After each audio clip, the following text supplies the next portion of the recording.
HelpForDaddy.com. It's not sort of this, what am I getting into? I mean, it's a fantastic organization, and yeah, we were lucky enough to get literally, hooked up it's any online shopping you do. If you go to Cafe Give First, and they have right now they have over 200 retailers, and these are, as he said, prominent online retailers. Gap, Macy's, huge retailers.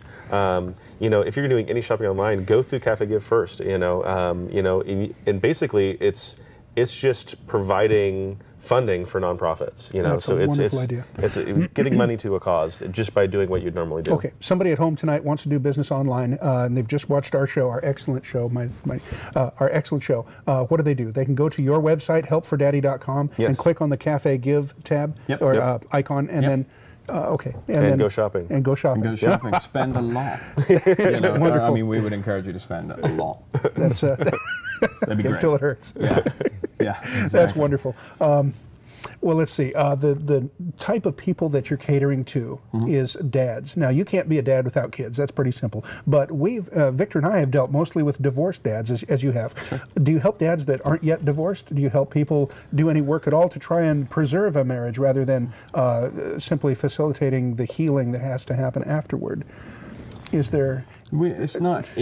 Obviously, we would certainly. Given any choice, I think we'd all prefer to be out of a job and not have any dads to help, without. Well, that's true. Yeah, I mean, that's the goal. The goal is for us not Show's to be over. needed. We can go home. Yeah. Oh, good night, everybody. However, as far as like counseling before, we provide, or we're starting to create a survival guide, and it's not really angled to. It's not really angled to save the marriage. I know that kind of sounds weird, but it's more about understanding the consequences or the what you may go through and how to navigate through that, so you can we can aim towards equality after, if your divorce is going to be going through.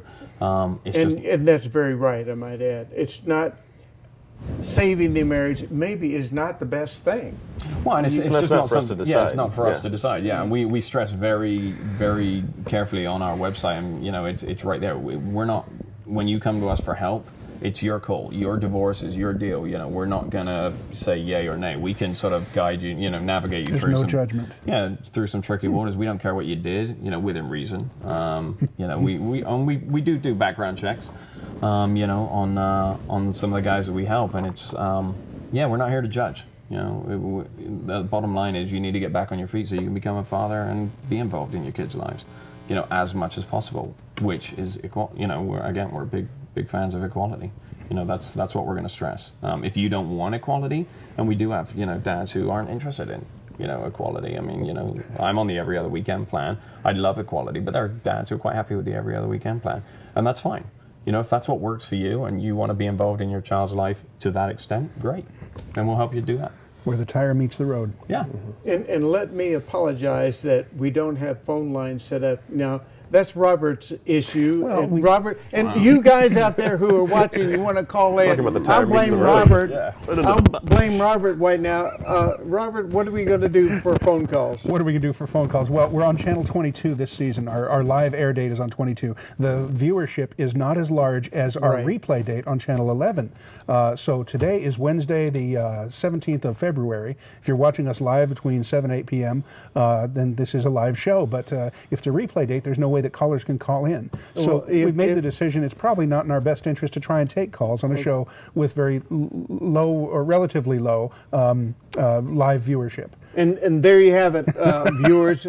There's a reason. Now, I'm going to put him on the spot. We're not going to let Robert off the spot. It's his show. And as you know, and as Robert knows, I used to do live calls all the time, sometimes too much. So what is next season going to be like in the spring? Do you know yet? Well, what we're focusing on this season is our theme is It's Not Us. And when I say that, I mean, if you look at the issue of divorce and the conflict that results in a marriage before it dissolves, we're not the crazy ones. If you read the news stories, and no fathers have been through this, you know that dads generally don't ask for 51% of anything. They're asking for, at the very most, half, which is equitable. Right. But it's not us. We're not the crazy ones. We're not the ones hurting our own children to get at our ex. That's not the fathers that are doing that. We have countless stories which we've profiled at length on the Wall of Shame where is the Wall on of the Shame show. We tonight? haven't done a Wall of Shame inductee for a while. Those were mothers who have done more for the fathers' rights movement than anyone else in recent history, and we would have a new one, kind of tongue-in-cheek. Our first inductee was Britney Spears, because she allowed a man like Kevin Federline to get custody. I can't even say it with a straight face now. Kevin Federline is a good father. I'm sorry. It's a tough call. But anyway, that was the Wall of Shame. But what we're dealing with now this season is it's not us. That's the theme. Next season, we really haven't made a decision on the direction we want to go. But I do want to see more involvement with fathers' rights groups and fathers' groups. What I'm seeing is I would call it a groundswell and a critical mass of fathers' groups, such as the good work done by our good friend Jim Winston at Kids Need Both Parents. It's very simple. If you want a bumper sticker, you can contact him at kidsneedbothparents.org, and they'll send you one of these bumper stickers. Is he still at that number? He's yeah, the website's still there. It's does he have a phone number? I don't know. I don't know his number. Actually, yeah, I do. I've got it in my phone, but I don't usually call him. I've been on his radio show once or twice, but and would you let Jim know that he's invited to be here? He is always welcome here on the Yeah, show. he is. Yes, he is. The point is that we're seeing the caseworker from DHS, the work that Jim Winston does, the work that we do on this show, and that you have done. We're seeing more and more fathers' rights groups stand up and say, "Hey, the emperor has no clothes. This system is unfair right, to fathers." Absolutely. Well, and I think there's a big distinction to make, and something that that we're passionate about is it's not about the women's rights groups or whoever the umbrella of women's rights groups have a big stick, so we need a big stick too. It'd be nice if you put down your big stick. It's kind of like an arms race. We were talking about this earlier. I think it's important when we're approached by fathers' rights groups that we stress our not only our need for equality, but it's you can be equal without having to tear down the other group. We're not anti-mom. Loving mom got us in the problem to start with.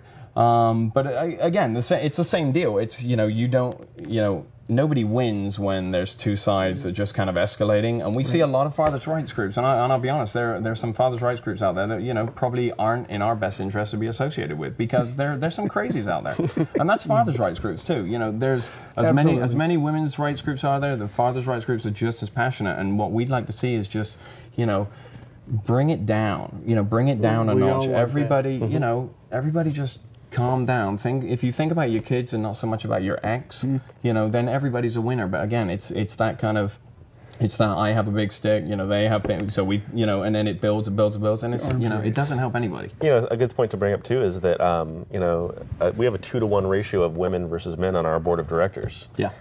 I mean, the president of our board of directors is a doctor, is a professor at PSU. Say it again.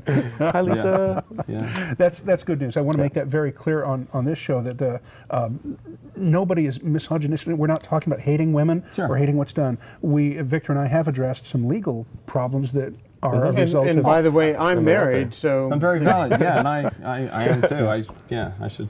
And I love my wife too. As kids, I have boys, I have girls. In fact, I'm old enough now where I have grandkids, boys and girls. So with the whole family, there's a lot of them. You don't love any more than any others. No. Of course not. We couldn't do that as fathers. No, it reminds me of the old joke about what do you call a father with. It's kind of a sad story. What do you call a father with no children? Nothing. Yeah. So you can't be a father without kids. We have kids. Sometimes we get divorced, and people can turn to an organization like HelpForDaddy. That's wonderful to see. Well, I think if you can turn to your, like I said, my daughter Naomi, she's 9 right now, and I think at one day you have to explain to your kids your conduct. And I think if we can, get to a point where you can hold your head high and say, no matter what I went throughout this, I always put you first, and I always put, my self-respect and my ability to be a father first versus, your mom sucks. And I think that's an important point, to hammer home for us, certainly. It's an equality thing, and